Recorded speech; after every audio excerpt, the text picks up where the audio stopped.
vamos agora para a análise de mais um artigo da Confissão Belga, que trata da autoridade da Sagrada Escritura. Ele diz assim: recebemos todos esses livros e somente esses como sagrados e canônicos, que são os livros do Antigo e do Novo Testamento. Como sagrados e canônicos, significa, portanto, que são livros que foram preservados de erros. Note bem que a ideia em si não é absurda.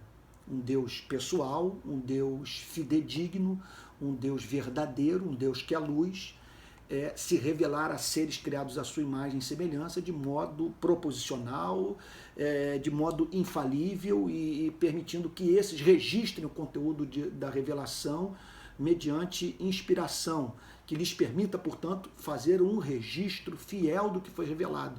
Não há nenhum absurdo nesse processo. O que nós precisamos saber é somente se a Bíblia ela trata-se dessa revelação. Nós cristãos estamos absolutamente certos que sim, em razão do nosso contato com as Sagradas Escrituras e da forma tão especial e segura mediante a qual Deus fala conosco. Então nós temos esses livros como inspirados. E eles então são, somente esses são úteis para regular, fundamentar e confirmar a nossa fé. Então eles regulam, são nossa única regra de fé e prática. Eles, portanto, funcionam como fundamento do nosso viver, da nossa vida intelectual e dos nossos valores éticos, da nossa conduta moral. Portanto, esse é um texto protestante, é um texto calvinista, e ele ressalta um ponto de vista da Reforma no século XVI, que não há nenhuma outro tribunal no qual nós possamos ou devamos tratar das nossas controvérsias religiosas. Nós não podemos apelar à tradição, apelar à autoridade de um padre, de um pastor, de um teólogo. A Bíblia, portanto, é a autoridade final, é a que tem a última palavra. De maneira que quando alguém propõe alguma coisa para um cristão, em nome de Deus, para que seja feita, a fim de que alguma bênção, por exemplo, seja alcançada, o cristão quer sempre saber qual é o fundamento bíblico para o que está sendo proposto.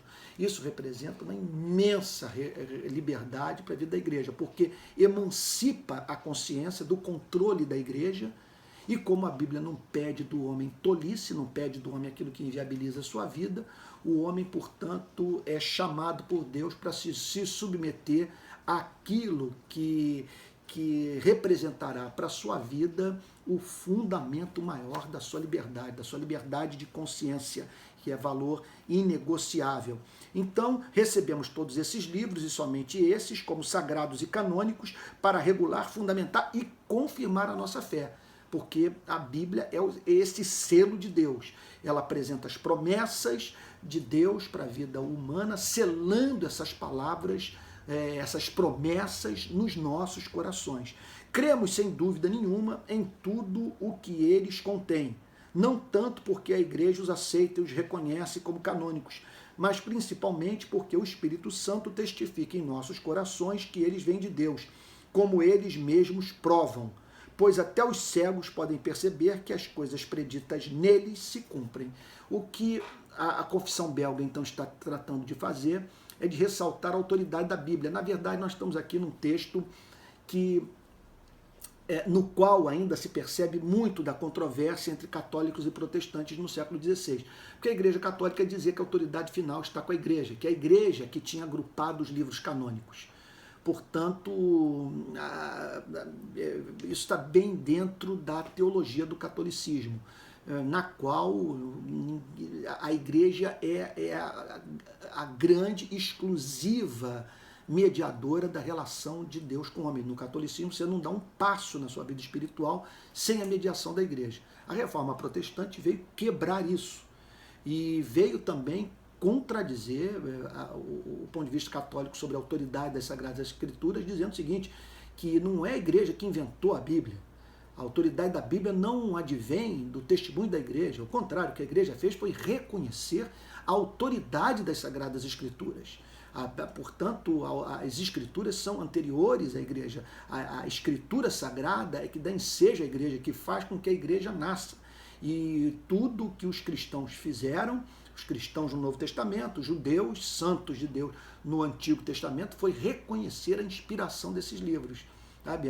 Foi um contato com a beleza, foi o contato com a veracidade da palavra de Deus, foi o contato com o seu poder transformador, foi um contato com as suas excelências, foi um contato com essa simetria que nós encontramos na Bíblia e com esse plano glorioso de salvação, com esse caminho absolutamente amável de relacionamento com Deus, de conduta ética. Tudo realmente, repito, é amável, é excelente e aquilo, para quem está do lado de dentro, para quem passou por essa experiência de novo nascimento, tudo é razoável, tudo faz sentido, sabe? Porque é aquilo, as coisas do Espírito se discernem espiritualmente. É isso que a Bíblia declara, que você precisa de uma natureza nova para poder sentir a doçura do mel, para você ter esse prazer na leitura das Sagradas Escrituras, que quem ainda não passou por essa experiência tem ali a Bíblia como um livro realmente enigmático. É um outro tipo de leitura, isso é muito interessante, sabe? Não tem paralelo. Você pode ler o tipo de obra literária que for, mas veja só, é bem verdade que dependendo dos seus preconceitos, dos meus preconceitos, nós vamos botar na boca do autor o que ele nunca falou. Isso acontece com qualquer tipo de espécie de investigação intelectual, de exame literário. Mas do ponto de vista do contato com as Sagradas Escrituras, a quebra desse preconceito, desses fatores que condicionam a leitura do texto, é absolutamente central, porque a Bíblia nos ensina que nós, a priori, nós nos relacionamos com a Bíblia com sincero, com real interesse de a contradizermos, com real interesse de não a termos como verdadeira. Porque se assumirmos o fato de que a Bíblia é a palavra de Deus, nós vamos ter que nos arrepender. Nós vamos ter que confessar pecados, nós vamos ter que nos reconciliar com Deus e abandonar pecados. Vamos ter que deixar de viver uma vida autônoma, a fim de nos submetermos à vontade soberana de Deus. E esse interesse egoísta do coração, pecaminoso, essa aversão a Deus, esse ódio ao próximo, eles determinam a nossa leitura e nos impedem de ver a excelência da verdade. Daí a importância dessa obra do Espírito Santo. Então, a certeza de que a Bíblia é a palavra de Deus, veja só, não é resultado da tradição, do testemunho da igreja, mas sim dessa obra do Espírito Santo que no passado fez com que a igreja reconhecesse a excelência desses textos inspirados, os agrupasse, formando, portanto, o conjunto de livros canônicos e deixando pelo Espírito Santo esse legado para a geração subsequente de cristãos que hoje, por si mesma, pode, no contato com as Sagradas Escrituras, provar do seu poder salvífico.